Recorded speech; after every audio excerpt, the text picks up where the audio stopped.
G'day, good morning, good evening, good afternoon, good wherever you are. Welcome to It's All About the Grey podcast. I've been honoured to get John Ward on today, General Manager of National Operations at AWH, one of the largest warehousing providers here in Australia, and just about to tick on to 30 years within the business. So John has seen it all, and hopefully today he's going to share some valuable insight into how business has evolved, the importance of leadership, and I guess John's journey as well. So, John, thank you so much for coming on. Thanks, Paz. Good on you. Appreciate it. I think it's important to say that after 30 years, I'm just getting the hang of it, yeah? So I'm working through it. But look, I appreciate the opportunity. It's great to stop and think about, what I've been doing, what leadership's about, etc., and so forth, because one of the things that I'm very driven now about is that if you're lucky enough in life to work with great people over a journey and great leaders, you then should give back. One of the great findings today, believe it or not, is that those who give back and volunteer live longer. Healthy is fascinating. There's a study being done in America still to this day of people from every walk of life, and those who volunteer towards the end of their life, right, their life's enriched, and and believe it or not, it's proven they live longer. So I love giving back, so I love the opportunity to talk about leadership and stuff, so thanks. No, thank you so much, John. And I guess I'm going to ask the question then. What is it? What is it that then allows them to live longer? Is it the it's the mental. So it's staying engaged, right? Right. So leadership to me is a whole range of things, but certainly one is engagement, right? Communicating with humans, etc. There's a guy called Goleman. He talks about emotional intelligence, right? He wrote this book years and years ago, and what he really says is that you've got IQ and EQ, right? And we had this belief that said if you went to uni and your IQ was outstanding, you would be a great leader and you can move forward. What Daniel discovered is that, no, hang on, whoa, time out, there's a balance. You've got to have EQ. So emotional intelligence, and I guess it's this whole engaging that part of your brain, right, that says go and interact, challenge yourself, right? Because not everyone can just get up and talk, right? But if you want to be a leader, you're going to have to learn, right, to engage with people, talk to them. And then when you get through the other stage of your life, like me, and you get to a point you're going to retire, right, the best way to keep your mind working and staying healthy, right, is to volunteer and give back. Because there's things that happen to our brain and our body that says, I'm giving back, I feel better, I feel more valued, right? And there are stories and examples from this study that I've read where engineers, some of the brightest people you could ever meet, right, finish work and go, now what?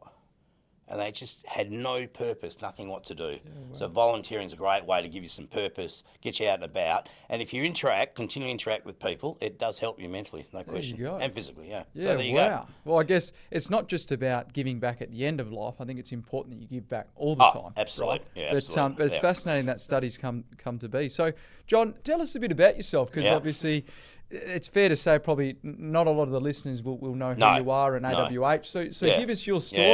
Give us a backstory. We hide very well, just in big warehouses. So, as you said, Paz, AWH, we're one of the largest warehouse providers in Australia.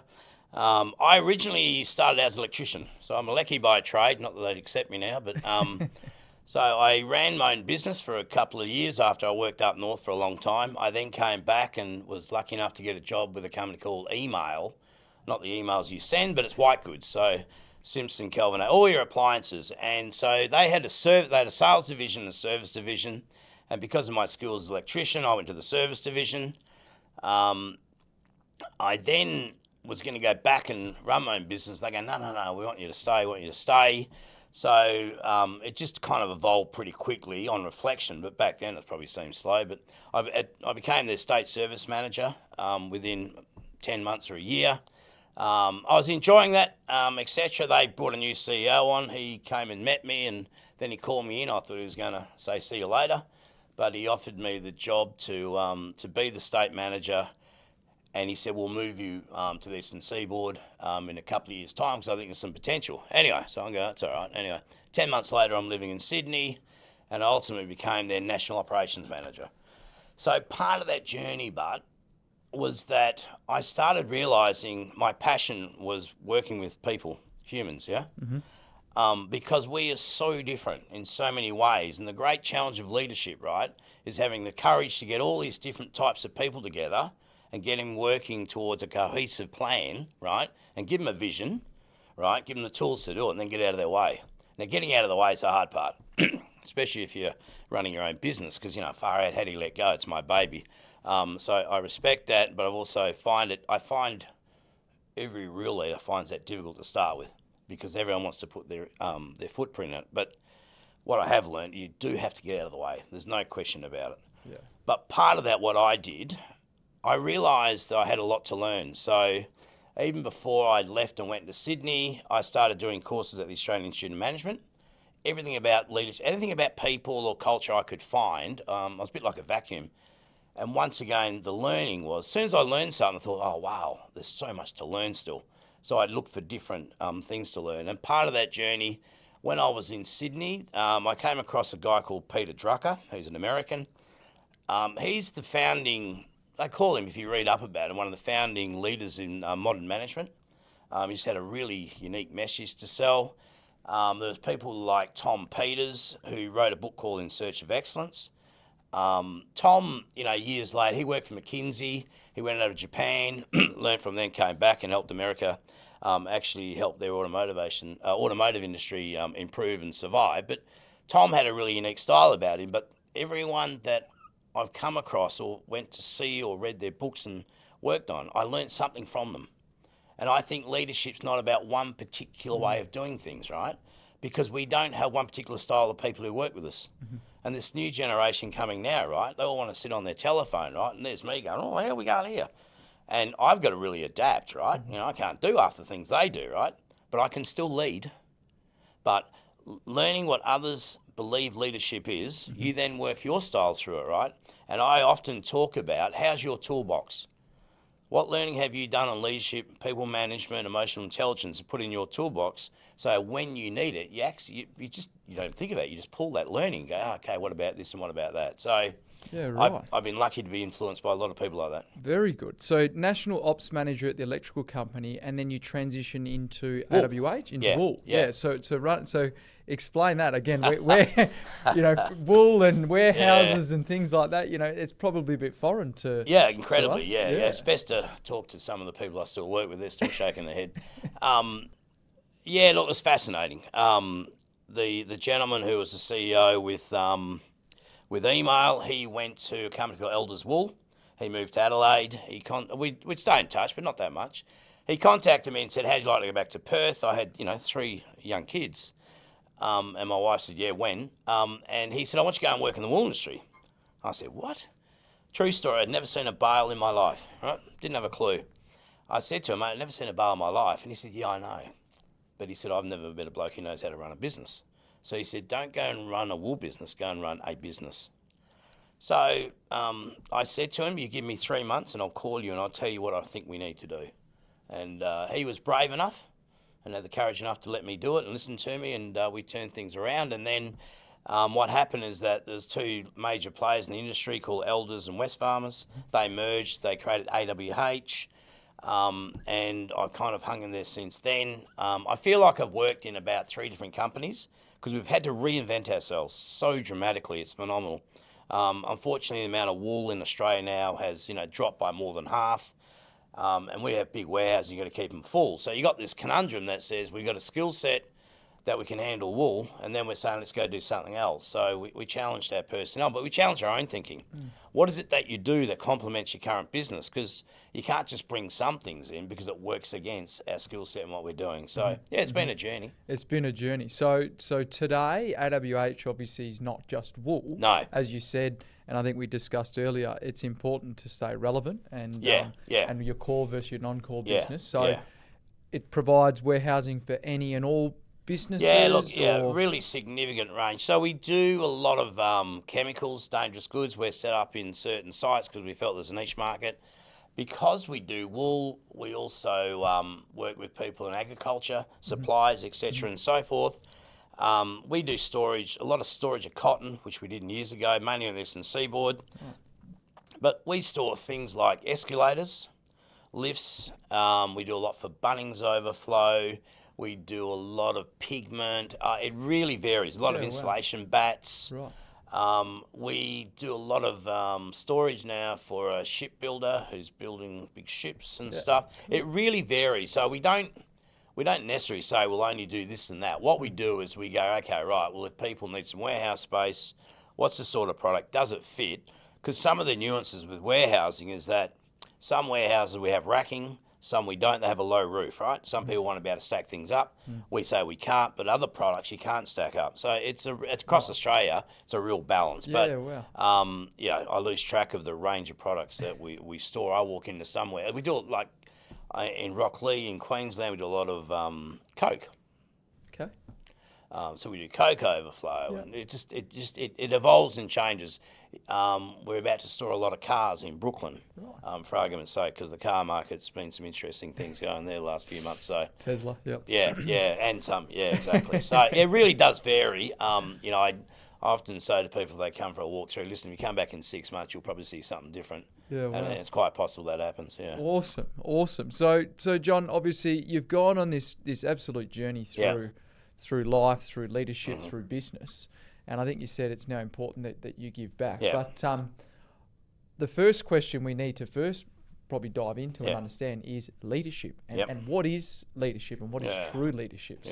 So do you want to give us your initial thoughts on that? It's a loaded question, and I know from this there's probably going to be a number of talking points. But let's get that one straight off. Yeah, look, I really think leadership is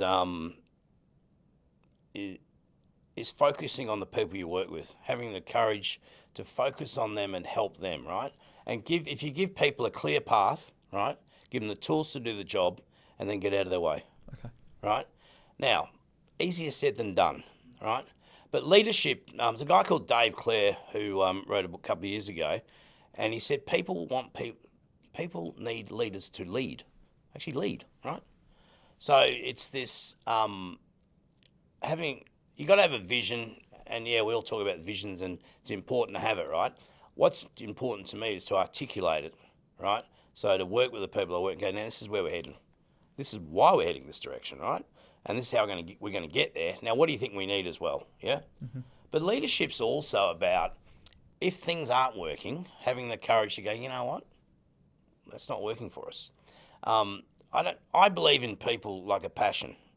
It's just I think every human, right? If we just made one unit of value for each person, helped each person, the world's a better place. But in some businesses, right, some people don't work out. So leadership's about having the courage to go, you know what? Thanks, it worked and all the rest of it and so forth, but where we're heading, that's not for you, and away you go. And so I think leadership's about having the courage to say, listen, this is where we're heading, this is what we're doing, but also have the courage to deal with some of the things that come at you. Because a lot of good people go, oh, such and such won't do this and do that, and leadership skirts around it because their emotional intelligence, right, then their understanding of that EQ stuff, how to deal with it, right, they're probably a bit raw sometimes in it, and they haven't done the homework and go, hang on, how have you worked on yourself? And I often talk about, I worked on myself, I continue to try and improve myself and learn different skills in leadership to go, right, if I had a situation, and you just think, oh, okay, maybe that's the way of looking at it. So I know it's a convoluted answer. No. But, no. So it's about the toolbox. Yeah. I think it's it probably is. I Probably think clear. that's a big one on it. Yeah. Yeah. So for me, it was absolutely. Yeah. Yeah. Good. So authentic leaders have a toolbox, and they're not afraid to open and use different tools. Correct. It's not we're going straight. That's what we're doing because that's what we get told to do. No. If we need to go left and right, we're going left and right because we have to get back on the straight. Yeah. Correct. Yeah. Correct. And be vulnerable enough, right? Because from vulnerability comes courage. But if you're not vulnerable, right, if you think you have to have your suit of armour on and you have to be the one that makes all the decisions, you have to be the one that makes all the way forward, right, I think you're not actually leading. You've got to have some vulnerability to go, you know what, this is what we're going to do. I'm going to have to change some things. I'm going to have to learn some new things, right? But I want the people I work with to come along with me, right? Yeah, correct. And as much as you're going forward, it's also important to turn around and look who's behind you, correct. right? Which is critical because there's no point continuing to move forward and you've got some of the team that's really not. Yeah, absolutely. Yeah, they're not coming with you, and that's a real challenge. And there's often I talk about people don't lose skill, they lose motivation. Yeah. So, and this is one of the things where when your business dynamics change and we had to reinvent ourselves a bit and say, no, we're going to go and handle these products. There's some people whether it's in the office or warehouse, and going, whoa, where are we going? What's going on? And then there's other stuff that happens, is that stuff happens in people's lives, yeah? And they try not to bring it to work, but sometimes they do. And I often talk about that, someone says, oh, here's a really good at what they did, for a number of years, but, now not so good anymore. I'm going, well, hang on. You don't lose skill. Yes. Yeah. What's happening in the motivation? Did the leader of the business not articulate where we're heading, or has that person got something else going on in their life, right, that we haven't had the courtesy, not to pry, but to inquire about? And, as I've said, I've got a lot of sayings. Empathy is one. I wish every leader would actually understand what empathy was, because we'd be a better place. And I think true leaders do actually understand empathy. And I, believe it or not, would practice sitting in a chair I sit, and then I'd go and sit where the other person was sitting. I go, right, what are they thinking? Yeah, okay. Yeah. So in the early days, true story, I learnt different things, I guess. So I would always, even when I came back here and in Sydney, I took the door off my office. I took it off the hinges. Took the door off the hinges? Off completely, yeah. People have this I'm a really open business, come and see me, come and talk to me, yeah? And the door's always shut. It does my head in. Okay. So if you want to send a signal about openness, right, take your door off. Yeah? Right. If you want to send a door that I'm listening to and be inclusive, have a round table and get rid of your desk, hide it in a corner, right? So I got this massive desk, and I always make the guys in the warehouse move it, and they just do their head in. But anyway, it is now more the middle office for different reasons, because I couldn't put it anywhere else. But symbols like that, right, acts like that are good for yourself to remind yourself what you're about, but also you're sending a message to people I work with. So one of my favourite things to do, and I don't do it as much anymore, but for those who know me well enough, early days, when I was chatting to people, I'd either kneel down at their desk or I'd lie on the floor. Lie on the floor and talk to people. It's phenomenal what you listen. You hear the world differently. Lie on the floor? Yeah. Right. So I'd go and lie on the floor in the middle of the office. So what is happening today? What are we doing? And people start talking, and I would hear a different message. Then when you're standing over people, they're kind of thinking, oh, hang on. Or I'd kneel down, right? Because we're all equal, yeah? Right. So I've never heard the lying on the floor. Yes. Ever. Yeah. Right. Found it really fascinating. And is that because, I guess, the people that you're now conversing with, they felt more comfortable and open, or they felt... So I was trying to make them feel more comfortable and open, yeah? Okay. So we're all equal, yeah? We're all equal. Yeah, so they're sitting above me, so that's fine. I'll lie on the floor. It's even better then. Yeah, wow. So, and it doesn't happen overnight, but once again, I talk about being consistent and persistent, yeah? Mm-hmm. So, look, when people come to work, I say, hi, one of the great things to do in leadership is really understand how much you feel about people. And if you've got any gaps in that space, go and do some emotional intelligence, go and do some leadership stuff, right? Because people are the only thing that matters, right? Seriously, you can't... yes, we can run a business as one person, but even that person running that business needs some time out, needs some support, right? Mm-hmm. And if you can't connect with the people that's helping you take it forward, right, you're going to get yourself in trouble eventually. Intelligence will take us so far, right? The people stuff will take us the rest of the journey, right? Mm-hmm. And so every day I go into work, I go and say hello to everyone. Right, walking, hi, how you going? How you going? Every night I try and catch them going home, and I thank them for coming to work. You can ask people how we were today. I'm consistently doing it. Every time I go to one of our business around Australia, I walk the warehouse and I say good day to everyone. How you going? What's happening? What are you doing? And I talk about I can sweep the floor as good as anyone, because we are equal. Mm-hmm. So when you're in leadership, right, I know you get a title, and I call it you get a tie and a title, and you do get more responsibility, so apparently that's why you should get paid more. The point's this, but we're all equal. We just have different jobs with different responsibilities, yeah? But if we actually, truly believe that and we treat people like that, you're going to have an amazing business, right? Mm-hmm. I'm blessed. I work with some amazing humans. We ask them to do things and they just do it without saying anything. It's phenomenal, right? But I reflect and think, you know why? Because I was decent to them, yeah? I treat people like I want to be treated, yeah?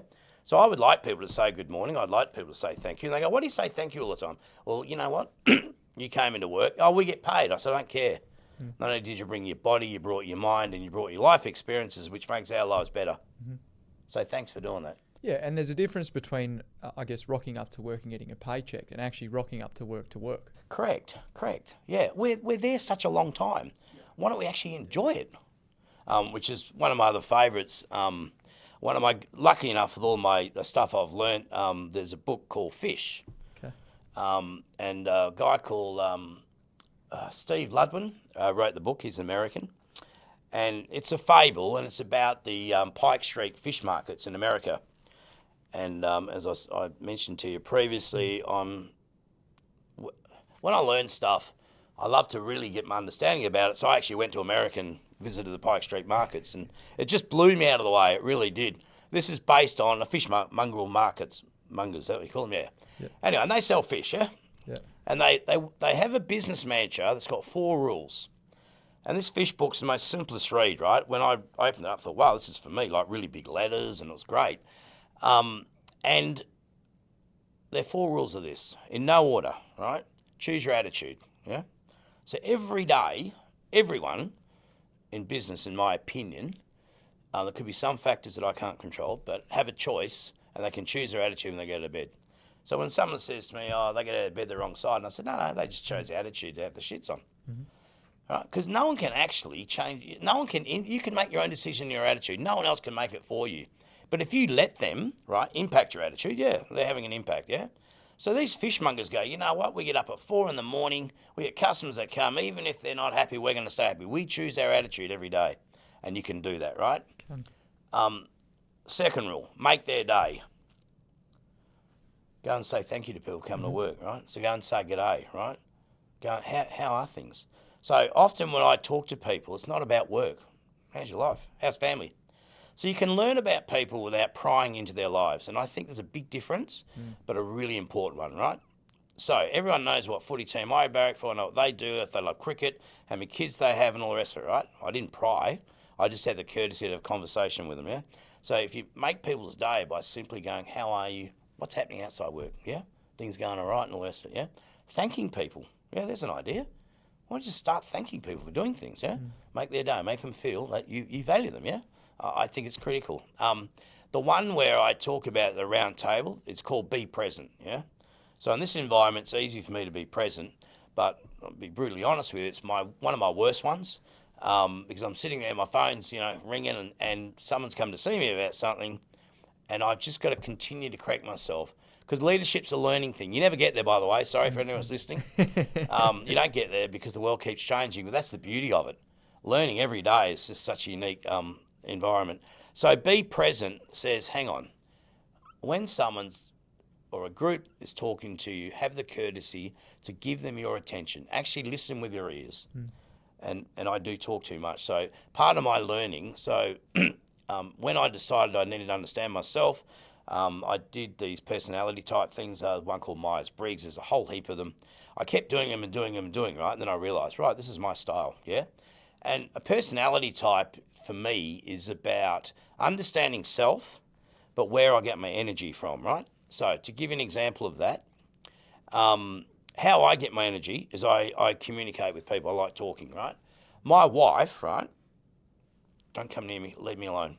So she gets energy from the quiet, yeah? I get it from interactions. And everyone's a bit different, right? You've got different personality, but the reality is that, people say you're an introvert, you're an extrovert. You'll find it hard to believe I'm apparently an extrovert. I'm certainly not an introvert. But, I use my intuition. People use their feeling. And look, and I did this so many times with so many different models, right?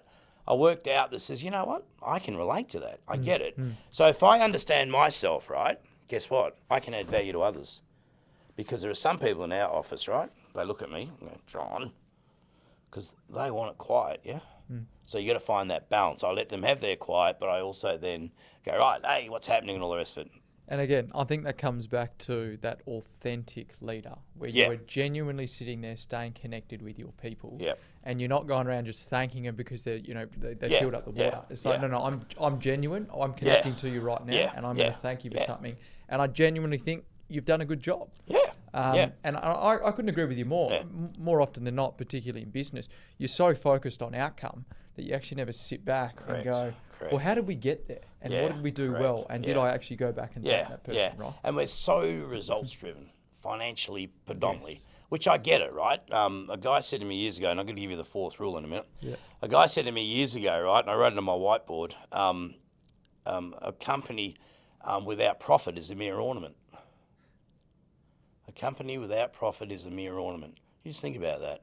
I thought, okay, that's actually pretty profound in its own way. So guess what? You have to make money. You got to make some profit. Otherwise, you're an ornament. Whoopie-doo. Where you heading? So the fish rules, which I took all the people in the office to go and see them at the height a couple of times. Oh yeah, I loved it. And you buy this foam fish, and when people are sitting at work and they're a bit quiet, you throw the fish at them, and everyone just laughs. We don't do that as much, but we did that years ago. So choose your attitude, make their day, be present, and the one that I'm very, very good at apparently is have fun. Have fun. We're at work for such a long time, right? You know, we walk around, I just think to myself, hang on, why aren't we laughing? Why aren't we happy? Doesn't mean you go and be stupid, right? I get that, right? But have a bit of fun. Have a laugh at each other, yeah? Yeah, don't have to be rude, right? And, you know, the world is so different now where we've got to be incredibly respectful of different cultures, of different ways people look at things, right? But it doesn't mean you put everything to one side, right? Okay? Once again, if you're consistent and persistent, right, you treat people with dignity, right? You choose your attitude. People go, you know what? He's not a one-off. Didn't do it for a month. But you got to practice this stuff too, right? And you got to keep challenging yourself, you know. I will say to you then, you know, with De Bono makes us think differently. If you haven't read De Bono's Six Hats, get your head around it. Don't have to become an expert on it, but it's a different way of thinking to be able to get teams to actually evolve and move forward. But then a guy called Marshall Goldsmith wrote this book, which blew me out of the water, said, what got you here won't get you there. So here's the sad part for all the leaders there. What got you to this point in your career probably won't get you to the next stage. That's a pretty confronting thought, isn't it? It is, I guess, for someone that wouldn't want to change, but as a leader, you have to change. So I actually enjoy changing every day. Cool. I enjoy the challenge. And I think that's important in leadership. You have to be challenged and you have to evolve. Absolutely. So, but John, you've read a lot of books. Yeah, I have. So there's power in reading, right? Oh, absolutely. Oh, look, that's if you ask I can't remember last time I read a novel, but if you give me a leadership book, right, I'll read it to death. Because I'm hungry to learn about different leadership styles. Because I want to continue, even now, I want to continue to fill my toolbox, believe it or not. Because when you read, so Marshall Goldsmith talked about 20 habits as a leader that, you know, holds us back. And I thought, well, that's interesting. So I thought I'd get about 15 of them, so I thought there was hope.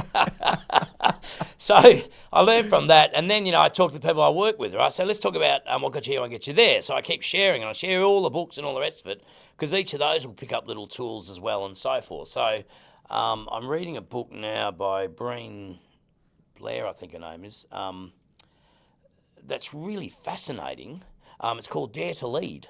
Dare to Lead. Dare to Lead. And Breen, I'm probably getting her name wrong. She's an American lady. I'm not necessarily focused on leadership from America or anything. I don't care where they're from. Dave Clare's actually based here in Perth, who wrote a great book called Leadership Simplified. But Breen talks about being vulnerable, right? You have to be vulnerable as a leader.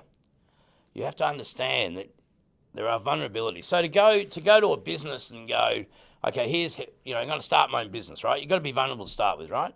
Then you have to continue to stay vulnerable. But people put their armour on and think, oh, well, actually, I'm the boss, I'm in charge, so I won't be too vulnerable. I don't want anyone to see me. So vulnerability is okay, right? Doesn't mean we concede everything and tell everyone we're useless. The fact of life is, in my journey in my business, right, anyone who knows me knows that I'm hopeless at IT. I don't like finance at all. I dislike accounting even more. It's the same thing, apparently, right? And so what I did, right, through my learning, I learned that I was hopeless at that stuff. And I mentioned to you I did an MBA and we got those units, right? And I was shitting myself going, how am I going to do this? It really stressed me out. Like, I'm going far out. Anyway, I fumbled my way through it and got about 51% or something. Anyway. Please get degrees, John. Yeah, that's right. But the point is that I learnt about myself and I knew that wasn't my strength. Now, people used to talk about be aware of your greatest strengths and work on your weaknesses, right? I actually have a different view of that now. I have a view that, and what I've learnt is this. Be aware of your strengths, right? And your style of leadership and so forth, right? But if there's areas you're not so strong at, be conscious of them. Be aware of them. Don't get hung up on them, yeah? People go, oh, I better go and learn this. So I went and did accounting courses, everything, right? Thinking, I better. And I'm sitting there in the end, and I've had a coach for about 25 years, and he's just look at me and goes, "What are you doing that for?" So I'm not that good at stuff. I said, "John, a lot of stuff you are good at, right? Just keep building on that, but have an awareness of this." So in our business, right, I work with people, right, who are really good with finance and accounting, all this IT stuff, right? So leaders should have the courage to surround themselves, right, with people who help them a better person, a better leader. Leaders have got to stop thinking they've got to know it all. In actual fact, leaders need to get out of the way, give people a vision, give them the direction, put the right team around you, and then go, right, I'll just step back here and trust people, yeah? Yeah, I couldn't agree with you more, John. Honestly, even going through the journey myself and a lot of businesses as well, you can't be everything to everyone. No. Right? Yes. And when you're building a big business like yours, it gets tougher and tougher. And I think correct me if I'm wrong, that your way of being present and authentic is getting on the floor and meeting everybody. You're not the direct reporting manager. No, you don't do the day-to-day with them, but you're still connected. And it's important that if you're, one of your subordinates does bring something up, you can go, okay, well, we can discuss this because I actually know who he is. I'm aware of the position he's in. Let's actually work through it, and then you can empower them. Talking about trust, you can trust and empower them to go back to the floor and to work through it. Correct, Coach them is a new thing. Coach them and help them, right? So leadership's about coaching. I often talk about failing faster. That gets a lot of people excited. But the reality is, if you understand the concept of failing faster, it means that, I find too many people or ideas come up and then, I've got 85% of the information, I'll just get the next 10 or 15. Rubbish. Fail. Make a decision. Get on with it. Thomas Edison, when they asked him what was it like failing 1,349 times, whatever it was, he said, I didn't fail once. He said, I got there quicker than the next bloke. Guess what? He's dead right. He did. He invented the light globe. So failing's not failing per se. It's actually giving people the tools, get out of their way and let them have a go. And I think it's really important. So it's a really good point. But the other thing I'll say to you is that the one thing I do, I stay connected. So we got 15 sites, about 9 site managers and leaders, etc., and the senior management team, and I would chat to them at least once, twice a week, sometimes more. G'day, how you going? Not what are you doing? How are you? Things okay. What could I be doing for you? If you actually get to the point where you realise that you're there to help them. In management, they used to have these leadership pyramids, right? It's so wrong. We've got to turn it all upside down. I know they've talked about it before, right? But my job, right, is to support everyone else. They're not there to support me. Technically, I should be supporting them and going, what can I do to make your job easier? Yeah, because people don't fail in a business. The process fails them. So we give people systems and all that, and it's so cumbersome, it can't work, and you made a mistake. And hang on, was it the person or the process? And often we always look at the person. I go, hang on, let's look at the process and say we're making it too hard for people. Try and make it simpler. Couldn't agree with you more. And I think when leaders develop processes, historically, it was a top-down approach. It was, this is the process, you have to follow it. Whereas I think more recently, there's been a shift, right? It's like, well, this is the outcome. You develop the process that works, right? And there's so much power in that, because then there's a level of ownership and accountability, right? I agree, And if the process isn't working, they aren't afraid to go to senior manager and go, I don't want to check. No, like you said, 85%, make the call. If it's not working, change it. Have the courage to do it and then change, right? Don't let it just go on and on and on. You're right. Mate, there's some fantastic teaching. So, John, in and amongst all this, you've mentioned a couple of times you've got a coach. The power of having a coach. So obviously, is it someone you've worked with, or it's just someone in your extended network, or? No. I'm not currently. I'm actually decided to give back. So I've been coaching some people. Great. So years ago, I came across this concept of having a coach, and I realised now that I actually had a bit of courage, right, when I was a bit younger. So I decided to challenge myself. I can't go and listen to this person coach, right? And it was actually really confronting. Right. Because I can picture him immediately. But anyway, he said to me, so where do you want to be in 15 years? I don't know. He goes, no, where do you really want to be? What do you want to do? So go and, he said, when you're in your business, do you do a budget? I go, yeah. He goes, in your life plan, where's your plan? Have you written out your life plan? And I'd actually say to anyone who watches this, right, if you haven't written out your life plan, challenge yourself to do it. But do it in like 5-year increments, depending. If you're really old like me, it'll be like 5 months. But do it in, say, 5-year increments, and the first 5 years go, okay, I want to do this. This is how many people I'll report to. This is how much money I'll make.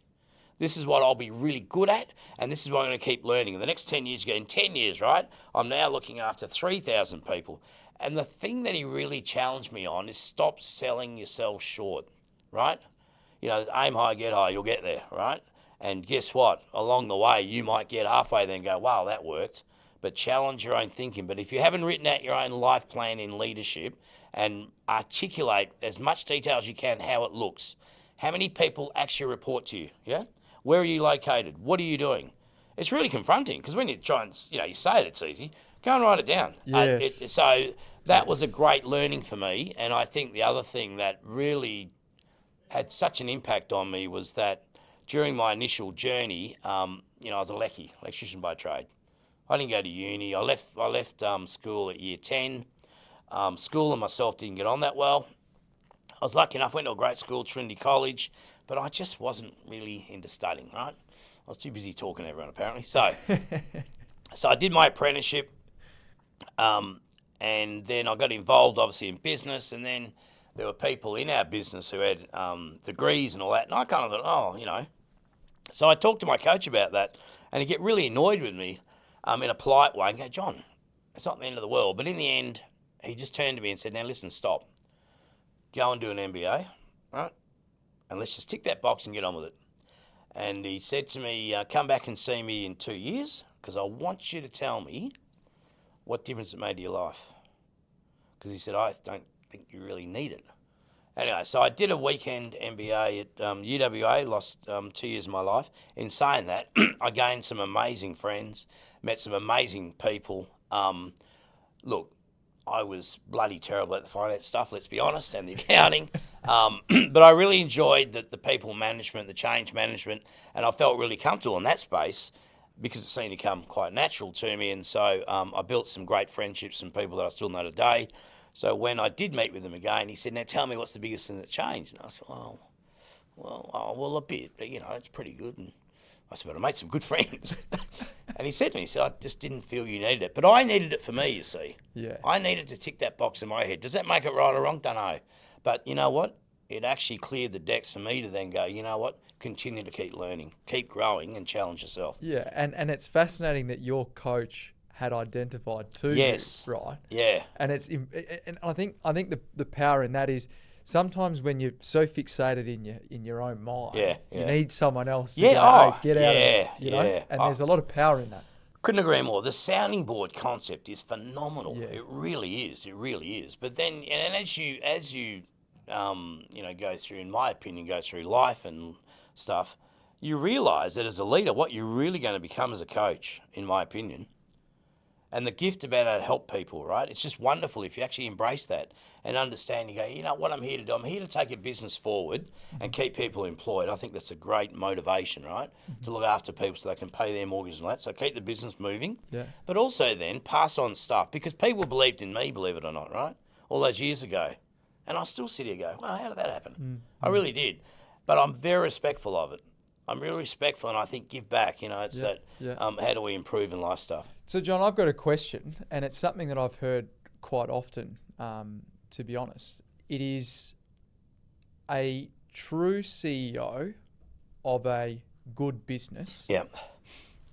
Their job is to make themselves redundant. Correct. Oh, couldn't agree more. Couldn't agree more? Couldn't agree more. Sorry, it's one. I have a saying for that. Okay. And I'll put it a different way for anyone who does listen. Hope there's one or two. If you understand what leadership's about, right, do yourself out of a job. So I talk about, are we doing ourselves out of a job? So the people who report to me, you doing yourself out of a job? So what that tells us and tells me, right, delegate, get out of their way, right? Stop being the person, yeah? Stop being the person. So the way you can practice doing that, and what I do, not that well probably the people at work will tell you, but I do make an effort, is that with meetings and stuff like that now, right, I deliberately don't go to them, okay? Certain meetings, I should go, but I don't, right? And I say to them, you know what, I trust you. You don't need me.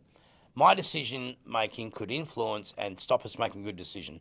So I need to get out of the way, right? Okay? do yourself out of a job. It's a really hard concept when you're younger to do yourself out of a job, but if you understand it, embrace and understand what it really says, right, what happens, you never do yourself out of a job. Someone else identifies that, hey, what a great leader, and you actually get promoted. It's really fascinating how it works. So I call it doing yourself out of a job. I could not agree more. Yeah. And, you know, if you actually then reflect to yourself that Marshall Goldsmith says, what got you here won't get you there, right? Well, then you'll have the courage to do yourself out of a job. Correct. Yeah? So, And I again, agree, when you look through business and you go, I want to get promoted, I want to get promoted, I want to get promoted, I want to get promoted. Then you get to the top and you go, oh, my job's now to make myself redundant. Yeah, correct. How I know. fascinating. It is. I agree. It's a really fascinating thing. Oh, There's mate. no question about it. But the other thing too is that by doing yourself out of a job, you get different opportunities within the same business, right? So I've been around a couple of years, and you know, even when I was doing this uni course, right? They said, "Oh, you need to move." Oh, why? You need to go and get another job so you can learn more. I go, wow, you actually don't understand what I'm doing because our business keeps changing. I'm trying to keep up. But by doing yourself out of a job, right, then you get national projects or you get this project, or you might go and do some leadership training for yourself, right, which then invites you. One of the great things about doing training, right, it's not the training itself. It's all the people you meet. Networking, as Ron Gibson so eloquently puts it. Go and meet other people, right, and learn from them. You get like-minded, and you create networks, and all of a sudden there's things you learn about. You go, wow. And so that's some of the great stuff I've loved with all the learnings, all these people I've met. Yeah. And it's important that you continue to learn every single day, right? Absolutely. No matter what stage of your career, how old, how young, it is irrelevant. Correct. You need to learn every day. Yeah. And there's only so much learning that you can do within your business. Yes. And that's what's important. You get out of your comfort zone and you go to university to do the MBA or go to AIM or whatever it is, because there's a lot of power in not only learning, but learning from others. Oh, absolute. And here's the other thing I'll say to you. Go and look at other businesses, right? So go and join an association simply so you can go on the tours, okay? Trust me. So I'm heavily involved in the Fremantle Port Authority from the task force, and I have been for a long time, very passionate about it. I worked at DP World for a couple of years while I was with AWH as well, and that learning of different businesses. But I'd say to some of my friends at the Port Authority, hey, why don't we go and do a tour of the airport? Because I said, that's just like shipping, you know. People get off thing, get on thing, and all the rest of it. Go to different businesses that are similar, right? And it's amazing what you learn. Or go to a business you don't know. Walk around with the leader and how things go. It's phenomenal what you learn. So I've spent a lot of my life, right, bringing, hi, how you going? I'm John. Can I come? Yeah. It really does work. Yeah, it's really interesting, yeah. So, John, is there anything in closing that you want to really highlight? I think there's some fantastic points around, you know, it's evident how passionate you are in leadership, but you've raised, you know, elevate, you know, stay connected, consistent and persistent. Yep. You know, people leave leaders, not businesses. Yep. You know, the four tools of choose your attitude, make their day, have fun, and be present. And dare to lead. You know, there's so many key aspects. But in closing, is there anything that you could sum up and go, look, after so many years and doing what I've done, to move forward, you know, this is what I recommend you do. Or if you think you're redundant, make yourself redundant and get into the next job. I think the one thing to understand as a leader is keep learning, and the other thing is treat people how you want to be treated. I can't push that enough. Because then you'll get a group of people that will come with you and work with you, yeah? Because people shouldn't just come to work because they get paid. They go, you know what, I feel valued here. Someone cares, yeah?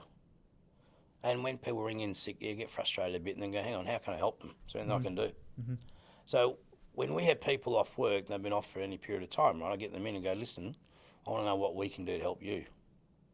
Because you've been off. Oh, okay, thanks, really appreciate that.